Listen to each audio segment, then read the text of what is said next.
So welcome everyone. Welcome everyone in the United States, in Israel and Palestine, other places in the world. Welcome to the latest in Partners for Progressive Israel's series of webinars. This webinar is called Assault on the Judiciary, Inside Netanyahu's Plan to Establish and Dominate an Illiberal Israel. Certainly a very topical subject. My name is Ron Skolnick. I organized this series on behalf of Partners for Progressive Israel. Before I hand it over to today's panel, I'll just briefly note Partners for Progressive Israel is an American not-for-profit dedicated to the achievement of a durable and just peace between Israel and its neighbors. And that, of course, includes an end to Israel's military occupation. Partners supports Israelis working to ensure social justice, civil rights, Jewish-Arab partnership, and equality for all of Israel's inhabitants. The organization wishes to deepen Americans' understanding of Israel's and Palestine's complexities so they can better advocate for a progressive future for all the inhabitants of the region. Partners is glad to be bringing this webinar for free, but if you enjoyed and want more programming like it, please visit progressiveisrael.org, and if you can, make a contribution. I'll just note, and you'll probably hear this again, there's a chat function available and a Q&A function. Any questions that you wish to put to the panelists, please put in the Q&A. The chat is open, but it's not being monitored by anyone. It's just for audience discussion. Okay, now let me introduce our panel briefly. It's really a terrific panel. I'm so delighted that all three of them have agreed. I'll start with Dr. Hassan Jabarin. He is the founder of Adalah, the Legal Center for Arab Minority Rights in Israel. He served as its general and legal director since it was established in 1996. He holds an LLB in law from Tel Aviv University and LLM in international human rights from American University, Washington College of Law, and a PhD in law in Hebrew University. Over the last 25 years, he's litigated before the Israeli Supreme Court scores of landmark constitutional cases regarding Palestinian citizens of Israel, including the Palestinian leadership, as well as international humanitarian law cases concerning Palestinians in the 1967 occupied territory. For the last 25 years, he's been an adjunct lecturer at the law schools of Tel Aviv, Hebrew, and Haifa universities. Hassan has received awards and prizes for outstanding public interest lawyering in the defense of human rights, and he has published academic articles on the citizenship status of the Palestinians in both books and law reviews. Hassan's co-panelist is attorney Talia Sasson. Talia has worked in the Israeli State's Attorney's Office for 25 years, from 1979 to 2004. From 1996, she headed the Special Tasks Division of the Israeli State Attorney's Office, and in that role represented the government of Israel before the Supreme Court in major criminal, civil, and constitutional cases. In 2004, at the request of former Prime Minister Ariel Sharon, she prepared as a special legal advisor a report on illegal outposts in the West Bank and law enforcement on Israelis in the West Bank. That report became widely known as the Sasson Report, and it was delivered to the Sharon government in March 2005. She then authored At the Edge of the Precipice, Is the Victory of the Settlements the End of Israeli Democracy? That was published in 2015, but it's just as relevant as ever. The book describes the background and implications of the Sasson Report and analyzes the tensions between Israel's governments and the Supreme Court over occupation and settlements. Sasson is the past president and board chair of the New Israel Fund, and in 2009 ran for Knesset as a representative of the New Movement and Merits Party. Last but not least, certainly, is our moderator today, Emily Schaefer Omerman. She is an Israeli human rights attorney with more than 15 years experience litigating in the Israeli Supreme Court. For over a decade, she worked at the Michael Sfard Law Office. She served as legal director to Yesh Din's Security Forces Accountability and Military Courts projects. She represented the village of Bu'in in challenging the wall and settlements, and brought litigation to prohibit the use of white phosphorus in Gaza on behalf of Yesh Gvul. She also served as legal counsel for many of the organizations you've heard of, Breaking the Silence, Peace Now, and many others. Emily is currently an adjunct professor of human rights at American University and is regularly invited to lecture on the adjudication of Israeli military, constitutional, and administrative law, and the application of international law to Israel's occupation.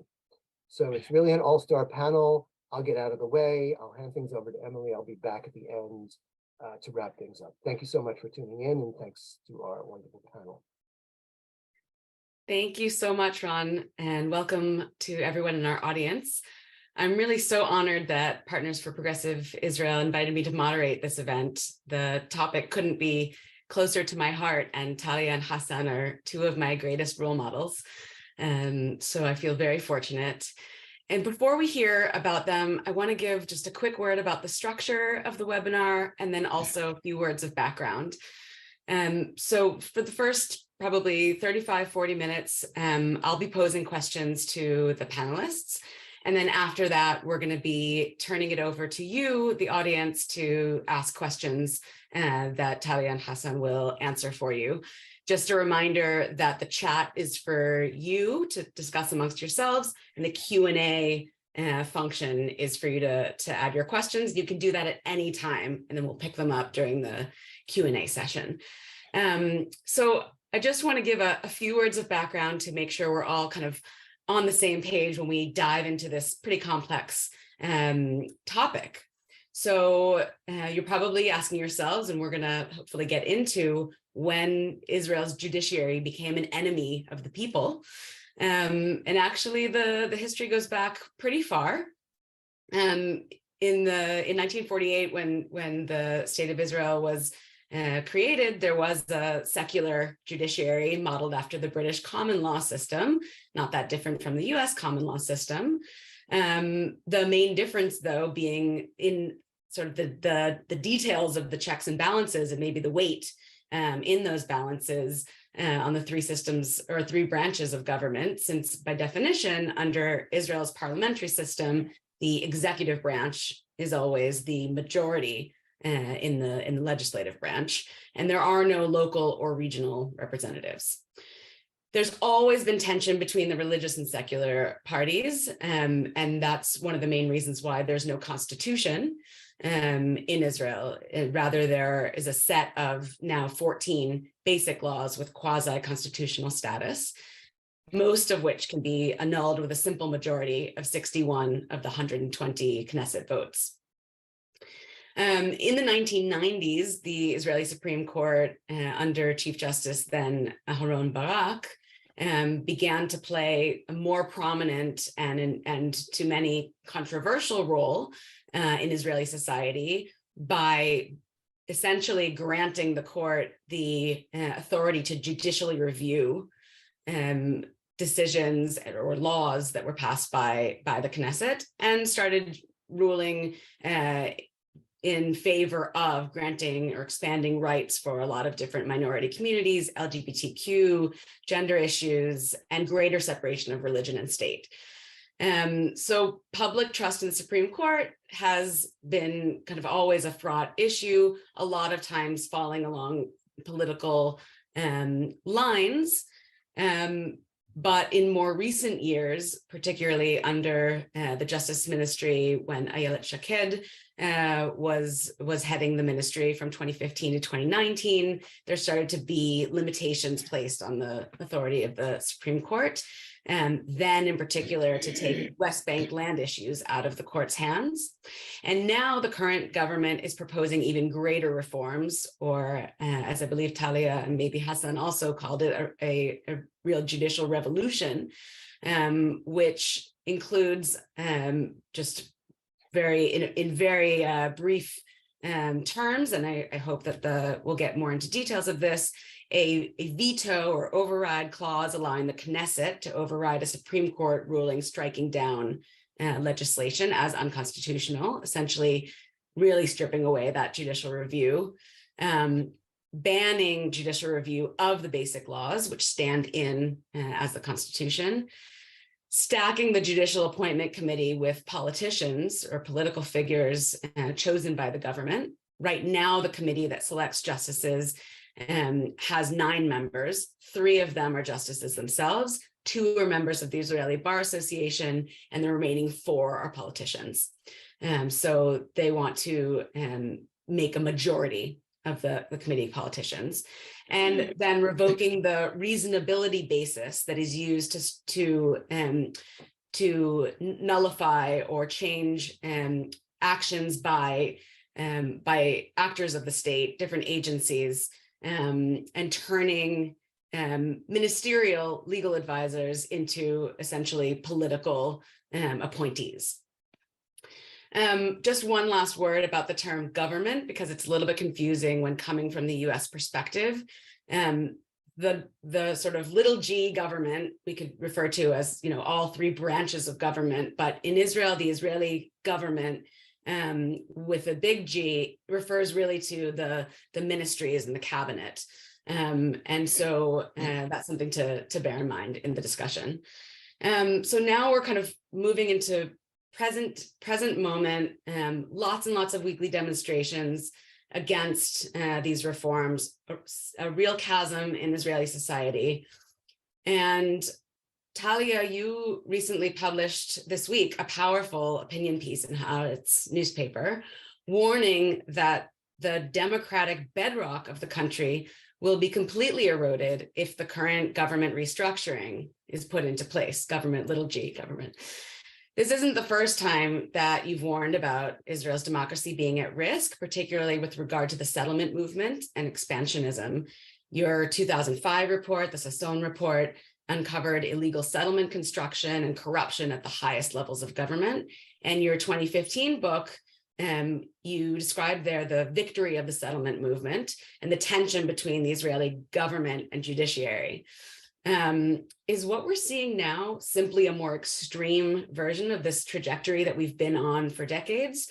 Or is this something new and especially dangerous? Well, thank you very much. Thank you for having me here. As to your question, I think both questions, the answer is yes. It's a combination of both of them. A part of them are things that we have seen for many, many years in Israel, and a part of them are maybe in a way new. I could tell you that the trial of Mr. Netanyahu, and that he's being indicted in a very severe charges, brought him to this legislation about the Justices Committee. This is a way how to make impact on the justices of his trial.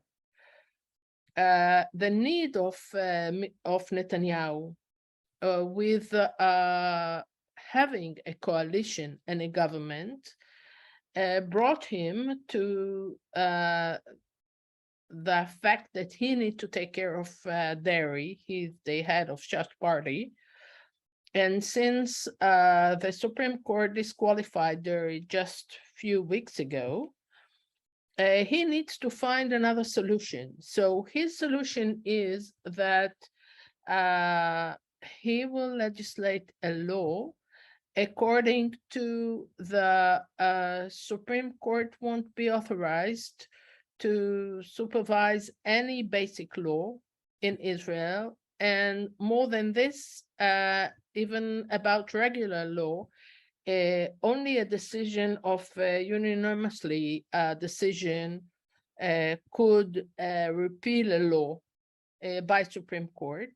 And of course, afterwards, the Knesset could give life to this law again by 61 mandates.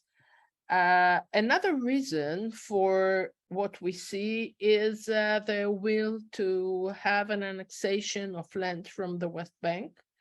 He appointed Smotrich, who has this agenda, and his supporters for this, especially for this, to take care of the lands and all the resources in the West Bank, and to annex that to Israel, even not by declaration, but by practice. So this is why Mr. Smotrich is a minister in the Ministry of Defense, and he's going to take care, and he's doing that already, of those issues that I just mentioned, although today I just heard that the administration of the United States said that every decision of Smotrich about the lands in the West Bank would consider as an annexation to Israel. This is something I just heard in the news. I don't know, didn't get into it, but just mention it. There is another reason, that is since Netanyahu had no other bride to get in to this marriage of coalition, he needed Ben-Gvir, who is a part of the Zionist party with Smotrich. He's a very, very extreme on the right, was convicted with terrorist activity, that guy. And he demanded, and he's going to get by legislation, and a lot of, I don't know, he's going to take over the police, and the police might become a political police. I don't know how to explain that. This is unbelievable, as a matter of fact, in a democratic state, but this is what's going to happen. And another reason is that there is an organization named Kohelet that is working for many, many years secretly in Israel or out of Israel, I don't know, financed by some Americans, Jews, with a lot, enormous money, and they planned the whole thing. So the government could come now with a blitz of legislation. This is what they do.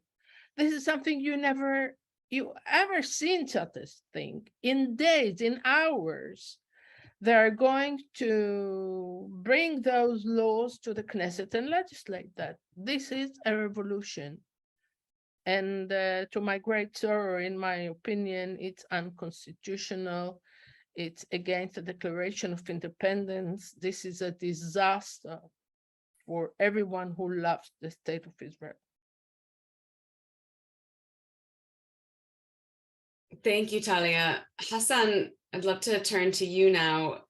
Last month, Adala published an analysis of the new government's policies based primarily on the Knesset Coalition Agreement, which you called the roadmap to entrenching Jewish supremacy in Israel.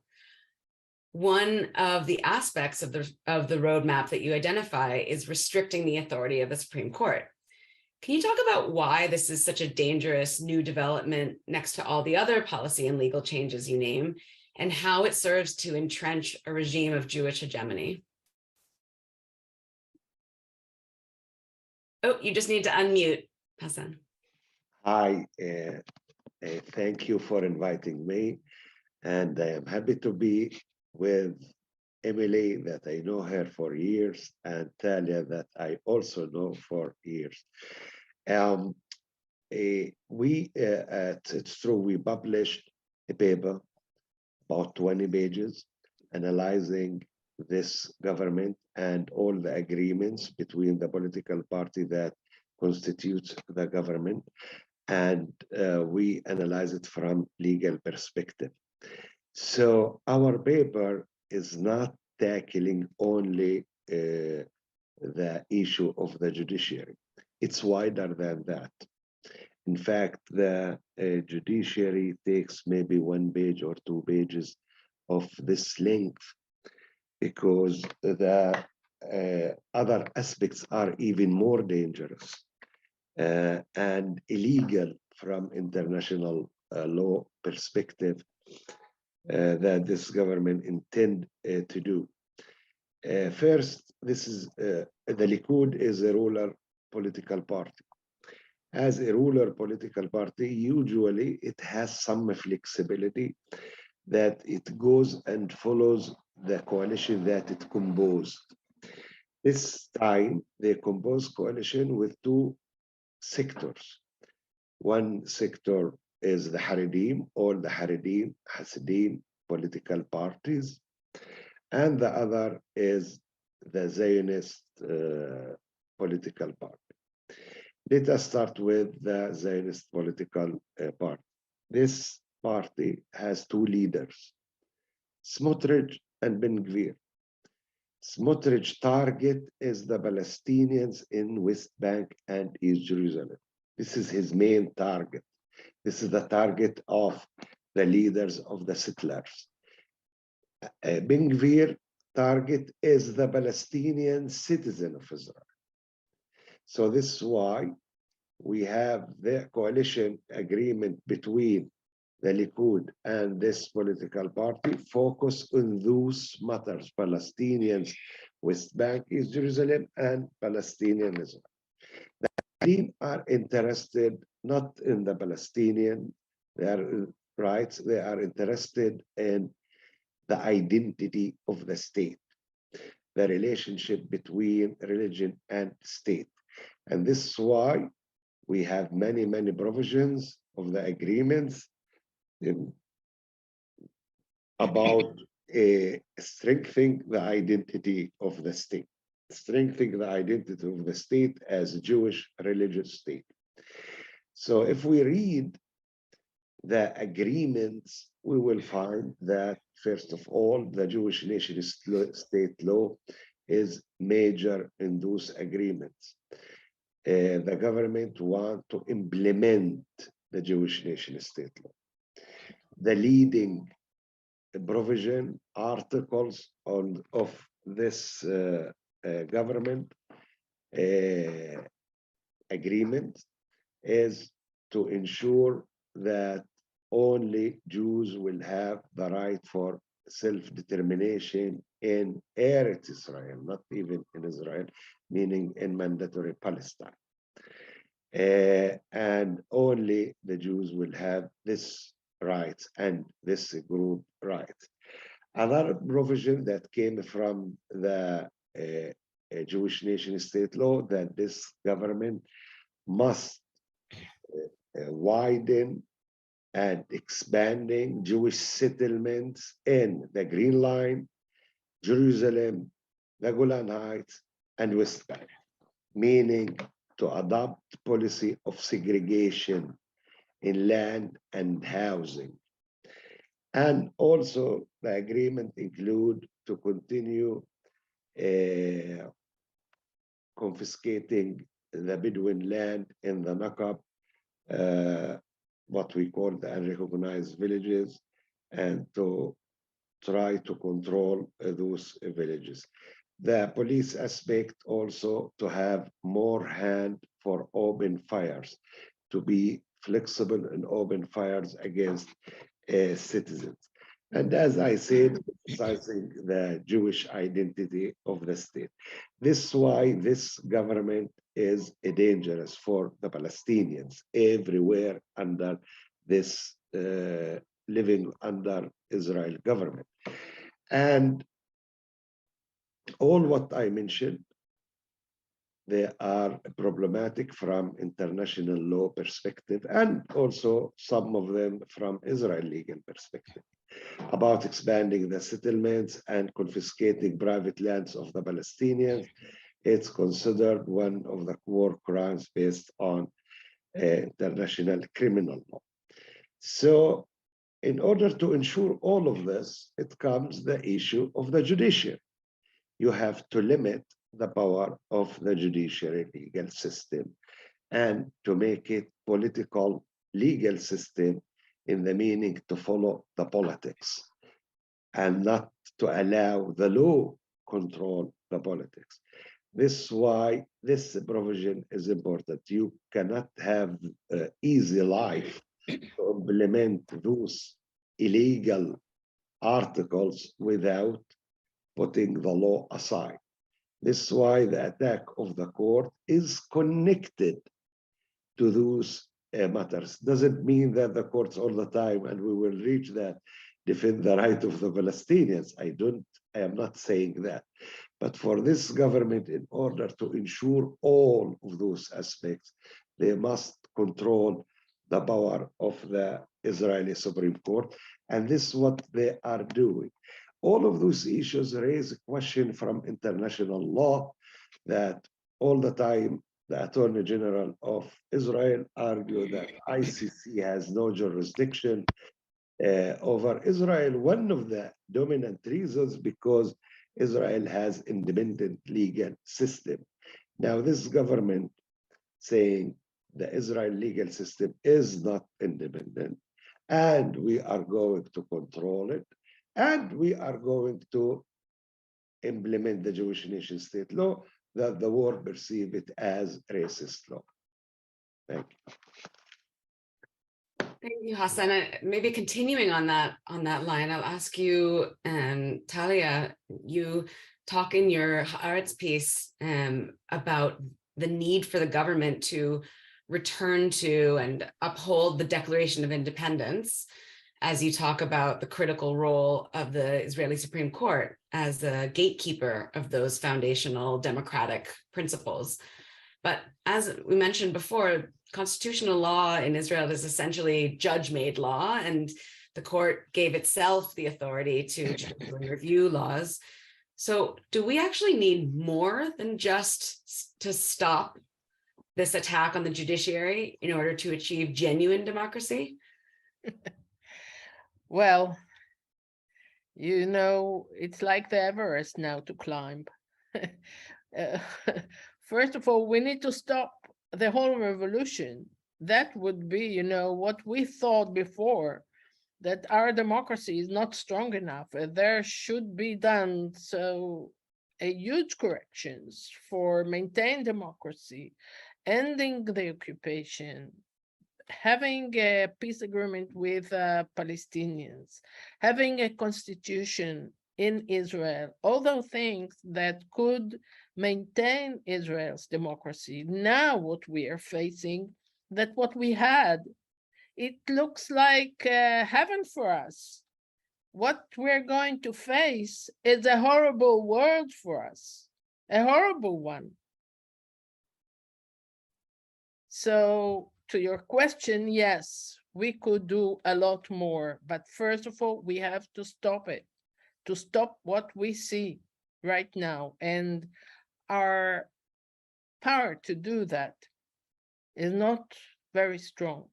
We're going to demonstrations, many of us. I ever seen such a huge demonstrations in Israel. So many. I'm located in Tel Aviv. I see here hundreds of thousands of people in the street. It's unbelievable. And young people that we didn't see before, and students, and high-techists, and I can't mention how many categories of people that we never saw before in our work to support democracy in Israel. But how to stop the government of this blitz of legislation, nobody knows. Nobody knows.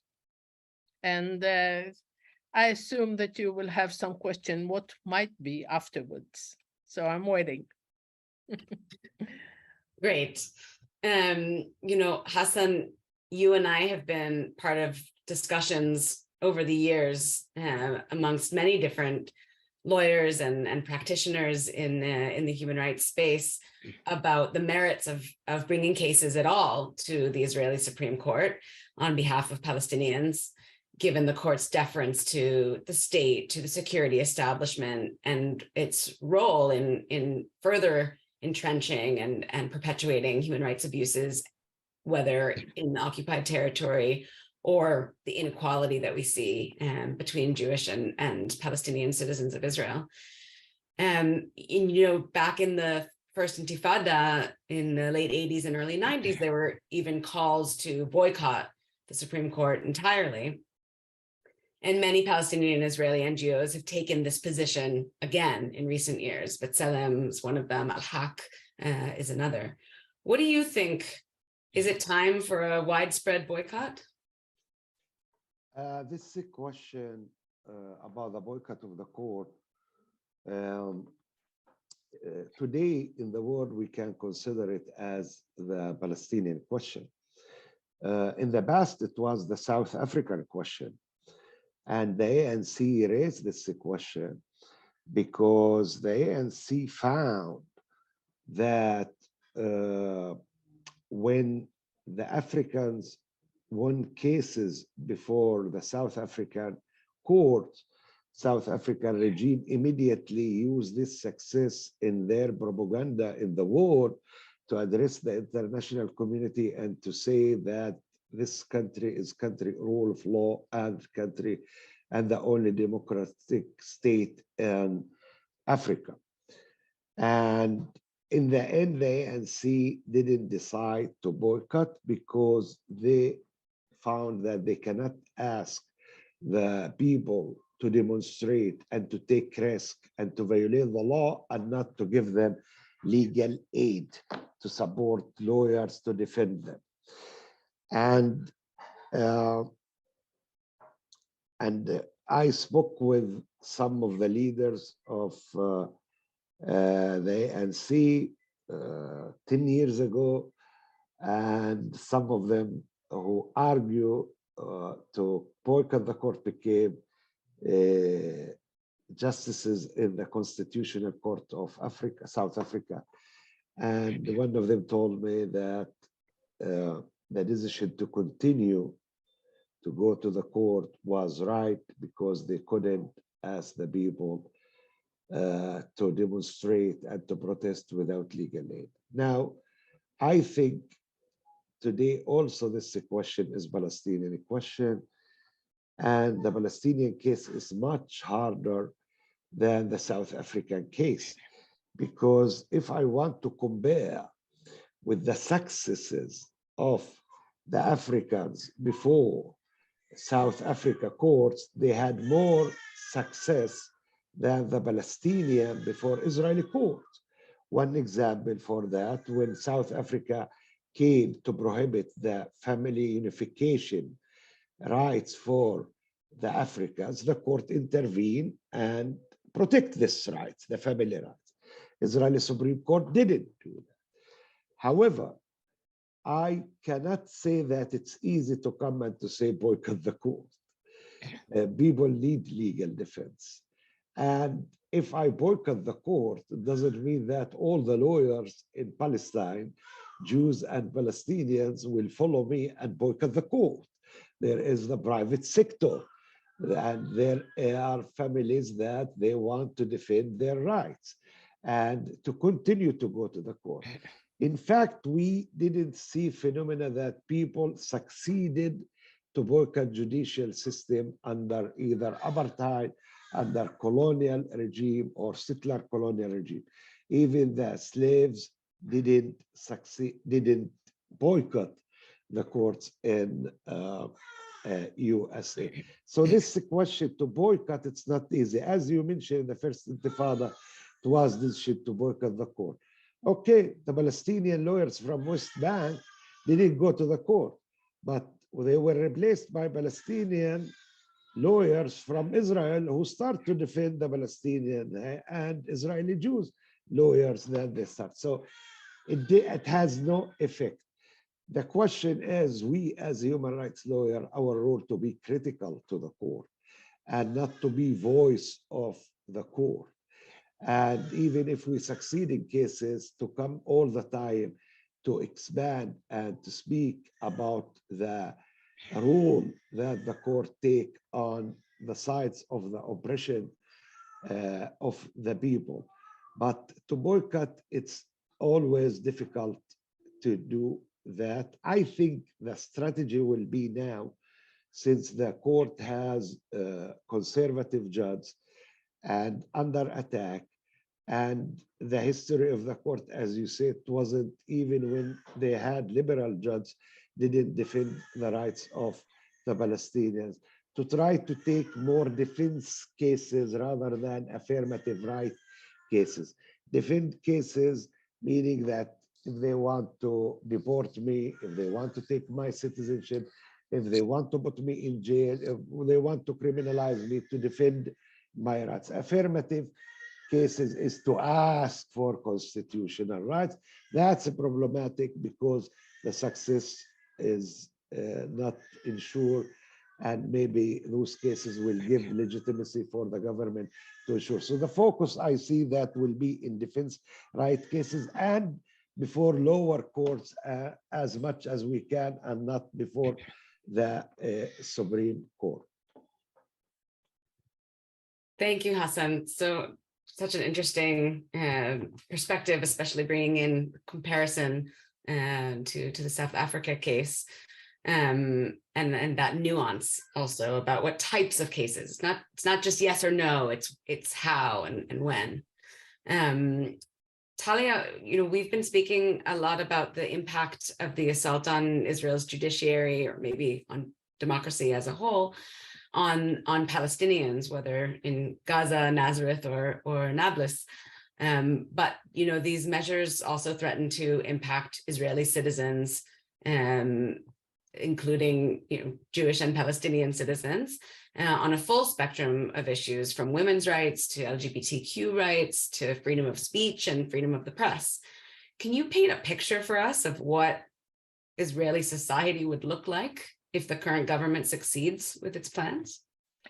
First of all, I would like to divide my answer into two. First, about the legislative procedure, because it brings us to dead end, I think.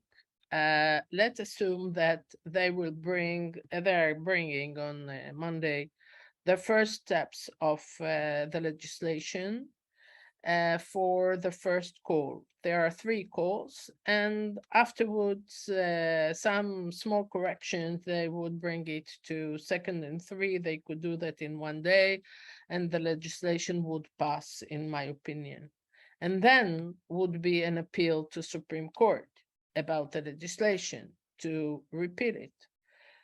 Maybe, I don't know, but maybe Supreme Court might repeal it. And then what will happen? Then I believe that the Knesset might vote in 61 mandates that this legislation is alive again. And then what will happen? So there would be a constitutional crisis when Supreme Court say no and the Knesset say yes. What about the simple citizen? And to whom the authorities of Israel, let's assume the police, to whom they would listen to? What would they do? There would be a committee of justices, a new one, with new justices, that they will promote the new justices and appoint them. What about them? So I don't know the answer. I'm just putting that as a question. I don't know. Now, let's assume that the whole legislation would pass. How Israel would look like if, people would obey it. So they want to limit the right for strikes, for demonstrations. There are some new legislation suggestions in the Knesset already. They want to limit the media. They would take over the Israeli broadcast. They're going to abolish it. I don't know what they think to do instead of it, if at all. I really don't know. Nobody knows. Nobody knows why they stop it. People believe that they stop it right now because, first of all, they want to pass right now the legislation about the Committee of Justices and about dairy. These are the most important thing for Bibi Netanyahu. So he don't want any distractions and any obstacle in his way. He wants, first of all, in a blitz to approve them. And afterwards, for instance, what about women? There are suggestions in Israel of 2023, that there would be a law that women could sit only in the back of the bus because they're women. They're not men and they're not equal. Just for, and some separation, it starts in university, but they might want to have it since the kindergarten between boys and girls. What will be about LGBT? I don't know. What would be about the Arab parties? They might disqualify Arab parties of running to Knesset. Maybe many people, a huge number of people in Israel, citizens of Israel, won't be represented in the Knesset. The police, how the police would treat citizens. I assure you that in demonstration of the left, we've seen that in the past, they will be in a very tough hands. They will treat citizens of Israel. Now, under Ben-Gvir, I can't imagine. I don't know, with new authorities. There would be a huge harm in economics. We see that already. So things in Israel is not looking very well. In the interest of moving us toward questions from the audience, I'm going to ask one last question that kind of combines the questions I was planning on asking you, but I see is also reflected in some of the questions coming up in the Q&A, and I'll ask it of both of you. So, you know, one of the things that that is coming up in the demonstrations, and something that also came up back in the 2011 social justice protests, is a small but visible voice saying no democracy with occupation. Back then it was no social justice as long as there's occupation. Now, you know, there's no democracy as long as there's occupation. And you know, it seems like these voices are, like I said, not the majority. But they do exist. And the question really is there any potential for those voices to really take hold within Israeli society? And kind of separately, but relatedly, when we are looking at a government that is, you know, led by the same people that Talia was, you know, highlighting and researching in the 2005 report, the settler leaders, settlement movement leaders, and expansionists. When the government is led by these people, and we're seeing the plans behind what they're doing, can we really talk about democracy within the Green Line, or is there a different conversation that we need to be having in terms of where we're going and what the future looks like? One of the reasons that the Palestinian citizens of Israel they don't join the protest in Tel Aviv mainly is because this is a question that you raised. Me and Talia in disagreement. Talia perceives that the Green Line is a democratic, and I am not perceiving the Green Line as a democrat. And I am not seeing that just now because of this attacks against the judiciary, Israel will stop to be democratic.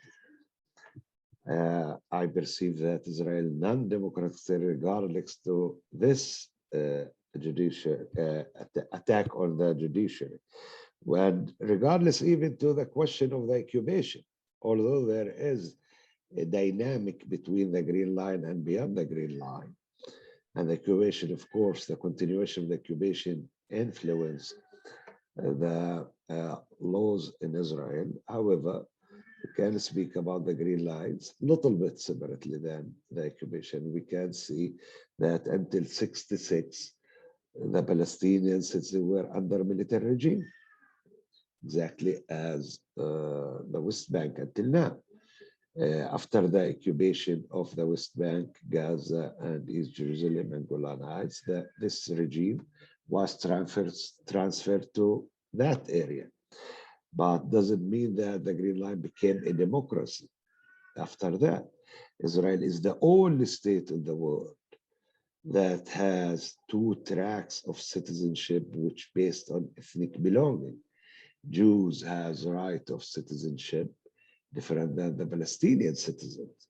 Palestinian citizens don't have the law of return, of course, allow every Jewish person to come to Israel, even when he has no connection to Israel.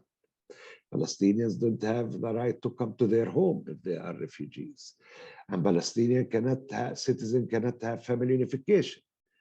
Even this, I cannot marry a person from West Bank and to live together in Israel. And this is a major thing. And in land issues, 76 of the Palestinian land were confiscated. And if we want to speak about the Israeli Supreme Court, in the last 20 years, many racist laws passed against the Palestinians, and the Supreme Court didn't defend the Palestinian citizen from one law. It confirms all those racist laws. Even when half of the Knesset perceive those laws as racist, the Supreme Court confirmed it. Confirmed twice the ban of family unification. Confirmed the laws, the racist law or segregation laws that allow every small Israeli settlements within the Green Line to decide who will be allowed to live in those settlements, which called in Hebrew Va'adot Kabbalah.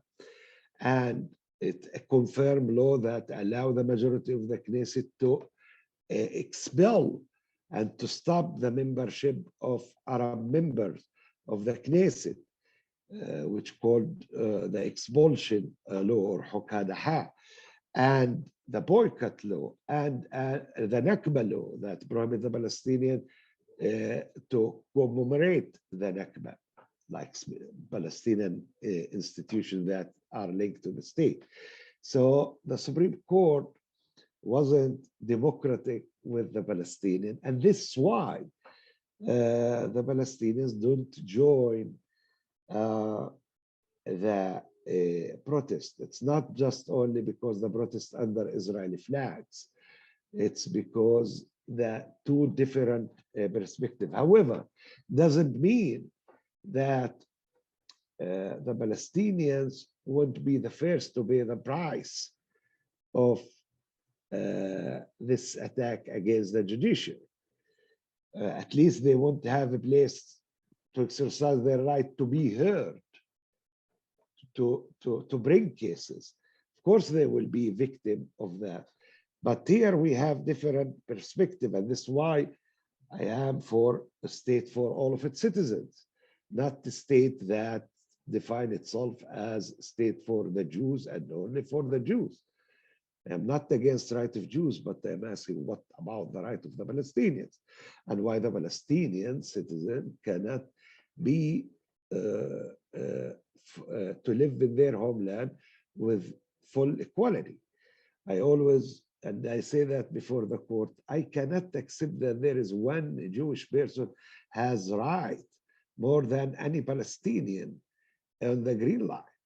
But lately I start to believe that also no Palestinian has more right than any Israeli Jewish person. So equal rights against the laws and the regime of the Green Line.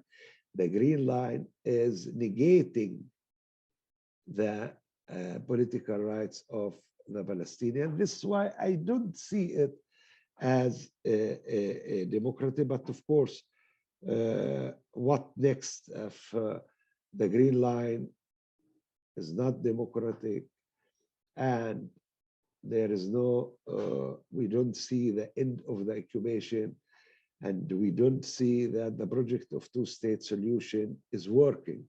So what to do? And many representatives of the EU states all the time when they meet us, they ask this question, what to do? We are saying that to support the human rights in Palestine or in Israel-Palestine, in mandatory Palestine, everywhere ad hoc, without the question of the statehood. If there are rights of Khan al-Ahmar to defend and to stand for their rights, and rights of Bedouin in the southern Nakab to stand for their rights, and to defend the rights of people regardless of their geography. The question of statehood, I think it's not the major question now. The major question is question of human rights for all, not to divide the country one state or two states or three states. So this is what we need, support for human rights for all, in everywhere, without divisions and without lines of geography. I still think Tel Aviv would like to be its own state, but Talia, maybe I'm dying to hear your perspective and response on this, but maybe in the interest of time, I can pull from some of the questions that we're getting from the audience. Is that all right with you? Yes, but I have a small comment. I Great. can't sit quietly when I hear Hassan, and he said we have differences of opinions, and he knew what he's talking about. We know each other for many years, and we know our disagreements. So I just wanted to say about the state of Israel. Israel was established as the homeland of the Jewish people and a democracy. Those two principles are the main principles of the Declaration of Independence, which is the document that stands above the constitution, the future constitution that would be in Israel once. To say that Israel in the Green Line is totally not a democracy, I can't accept that at all. Because there is no, in the world, a perfect democracy. I would dare to say cautiously that even the United States is not a perfect democracy. There are some problems that I heard about. Okay, then today I sat with a British Parliament woman, and she explained to me why the democracy in Britain might be fragile.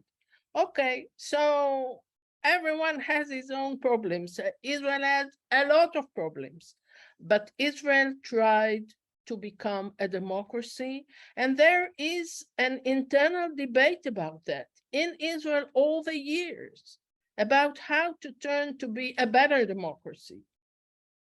And I agree that we're not perfect, and we have huge things to correct, and some of the things Hassan said I could agree, and some I don't. But to say that we are totally not a democracy, I can't accept that. Totally, I can't accept that. Okay, now, to your questions. Okay, great. Thank you, Talia. One of the questions that's come up from the audience that I think is quite interesting and on point is a question of just how representative this move is of the actual Israeli populace. Meaning, you know, does Smotrich, does Ben-Gvir, do they actually represent you know, the majority or a very large portion of Israeli society? Far away of that. They do not.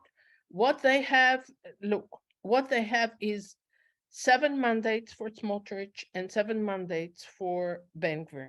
But I want to say something about the mandates of the last elections in Israel.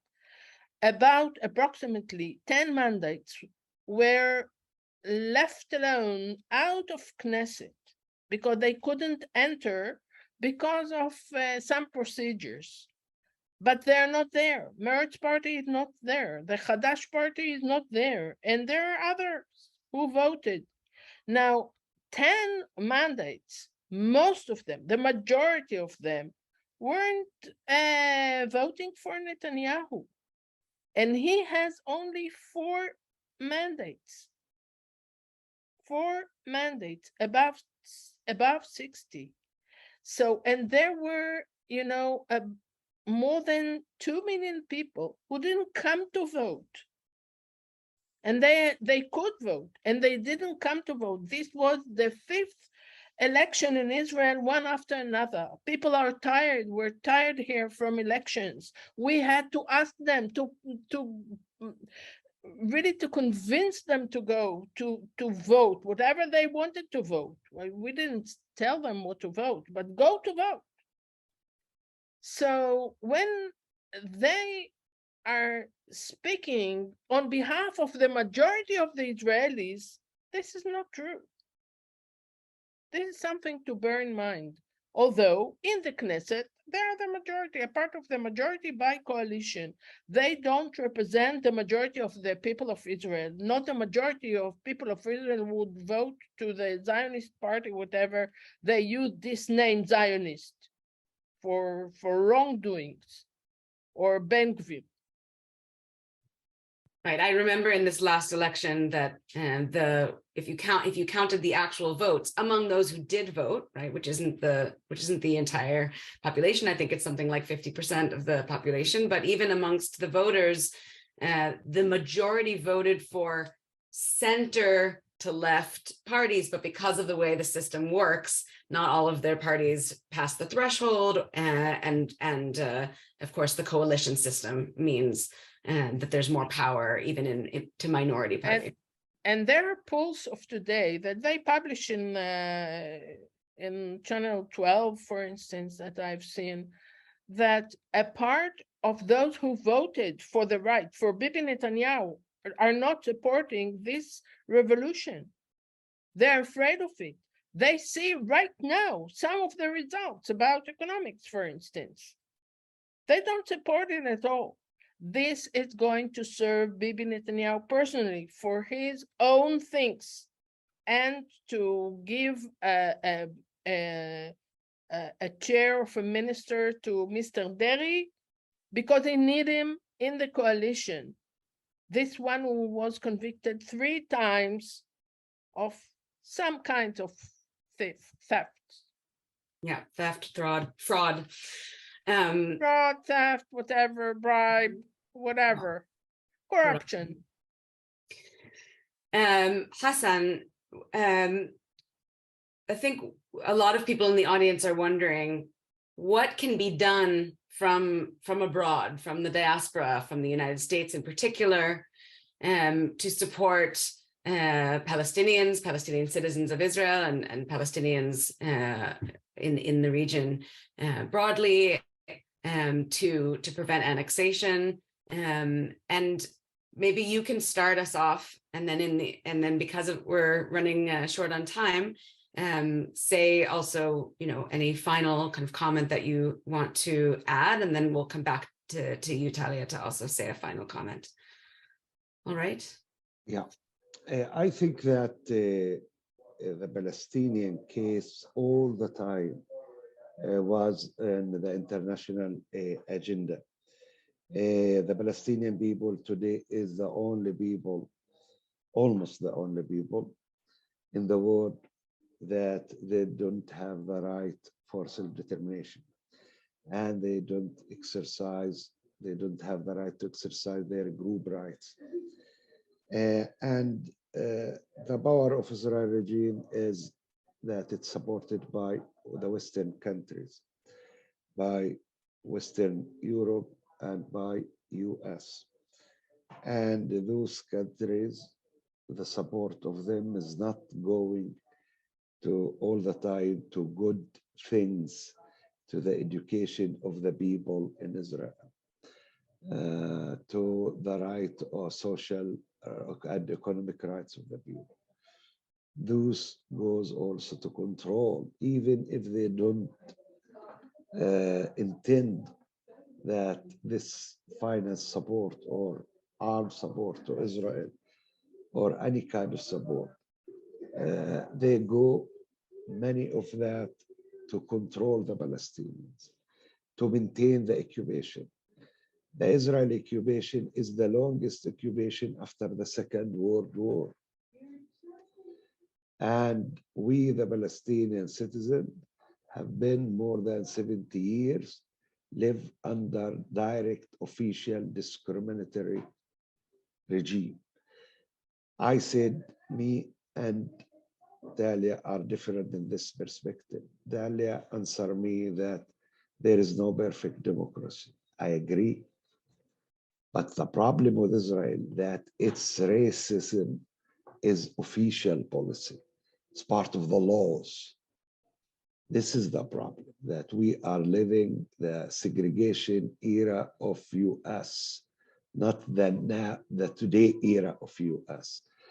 So this is why I see that there is a duty to people who believe in human rights in the Western countries, in US, in West Europe, to raise their voice before their governments, in the campuses of the universities, for the human rights, the Palestinians, and also for Israelis. Like as Talia said, and I agree with her, that some of the rights of the Israeli Jews also are under danger. Like women rights, of course, will be under danger.